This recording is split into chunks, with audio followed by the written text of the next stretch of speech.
Hello my people. Wengi wenu mmeniuliza ati, Keke, kwani wapi ile video yako ya story of my life?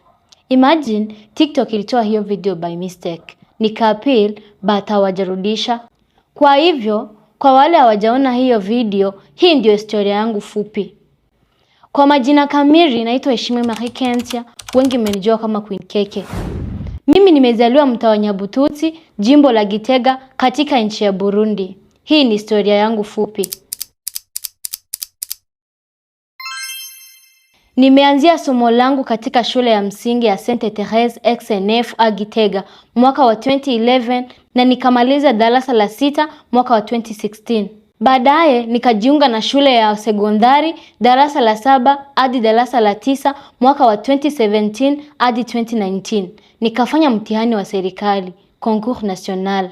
Baada ya kufaulu mtihani, nikafanikiwa kuingia darasa la 11 katika shule ya Komibubu Yenzi, Bujumbura, mwaka wa 2020 hadi 2022. Nilikuwa nimesomea isimu ya lugha, yani linguistics. Historia ya familia yangu ni ngumu na hughadhabisha sana, kwa sababu nililelewa katika mazingira magumu. Wazazi wangu waliachana kabla nizaliwe, kwa kuwa baba wangu hakukubali matokeo ya ujauzito licha ya mimi na yeye kufanana kama tui na maziwa. Baada ya mimi kuzaliwa, tuliweza kuishi kwa nyanyangu, mama wa mamangu, pamoja na mamangu kwa zaidi ya miaka 7, na baadaye akaolewa na mwanaume mwingine. Nikiwa kwa shosho yangu, ndugu ya mamangu akaleta shida sana na kumshauri shosho anipeleke kwa babangu mzazi ambaye amenikataa. Kwa kuwa anasema nikiendelea kuishi na wao nitaingia katika legacy ya familia, na hakuwa nataka hivyo. Mamanga kanichukua ili niishi na wao pamoja na bwanake, kwa sababu hatukufanikiwa kumpata babangu mzazi, kwani alikuwa wa mafichoni. Tuliishi na mamangu kwa karibu ya miaka 4, lakini changamoto ilikuwa mingi sana, kwa sababu baba wa kambo hakunikubali na kunipenda. Hiyo miaka 4 ilikuwa ya machozi, ghadhabu, kulala njaa, kulala nje, kutusiwa na kudharauliwa. Sikuweza kuvumilia haya mateso, nikaamua kumtafuta babangu mzazi. Licha ya kumpata, bibi yake hakunikubali kwa sababu alikuwa na woga wa mimi kurithi mali yake, kwani nilikuwa mtoto wa kwanza. Sikuweza kukaa na wao kwa muda, nikafukuzwa kutoka huko.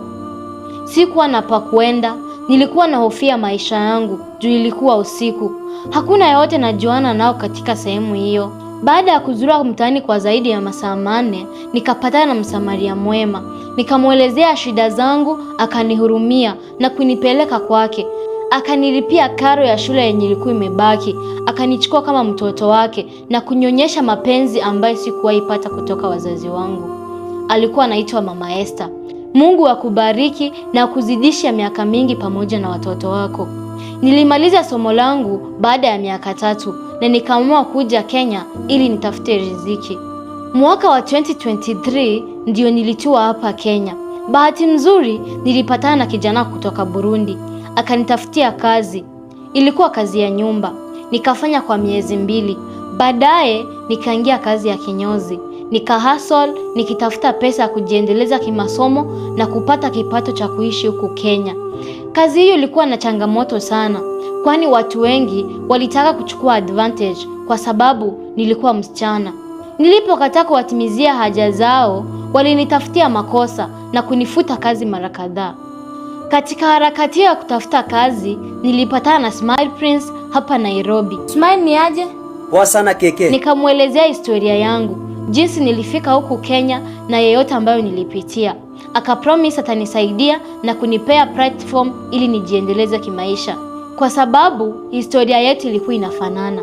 Alinichukua kama sister yake mdogo na kunikuza kitalanta.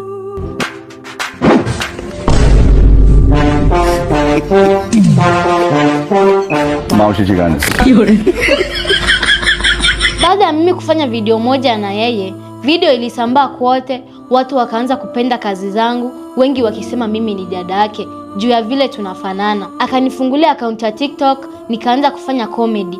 Nikapata followers wengi kwa muda kidogo. Akaniconnect na clients, nikapata kazi ya advertisements. Maisha yangu ilianza kubadilika polepole. Kutokana na ile upendo nilipata kutoka fans, nikafika mahali nimefika leo. Kwa muda wa miezi 8 nimepata followers milioni 1. Asanteni sana kwa upendo ambayo mmenionyesha. Wengi wenu mlinipenda jinsi nilivyo. Hamkuwa mnajua nilikotoka, kabila yangu, but asanteni sana kwa kunikubali. Najua ni vigumu sana kwa wengi wetu ambao tumezaliwa kwa matatizo, tuliolelewa na mzazi mmoja, tuliokosa upendo wa wazazi kwa sababu ya kutoelewana kwao. Na wakumbusha ya kwamba Mungu ako na mawazo mema juu ya maisha yetu.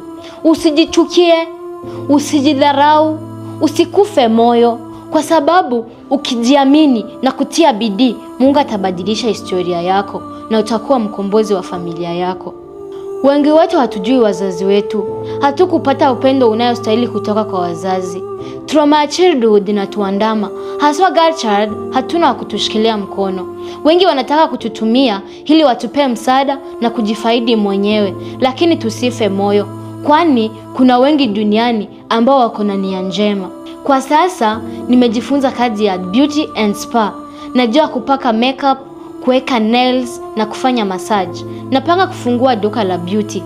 So mafans wangu, kama unajihisi nimekuinspire na umependa kazi yangu, unaweza come through na unisupport ili niweze kutimiza ndoto yangu. Kama umeona hii video, nataka tufanye hii challenge. Unaweza nitumia 1 bob, 10 bob, chochote unaweza kwa hii namba 0714307602 na nitashukuru.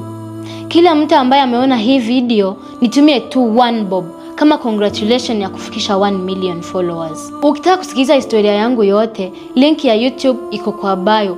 Finya hiyo icon ya YouTube, subscribe, like, share and comment. Asanteni sana na Mungu awabariki.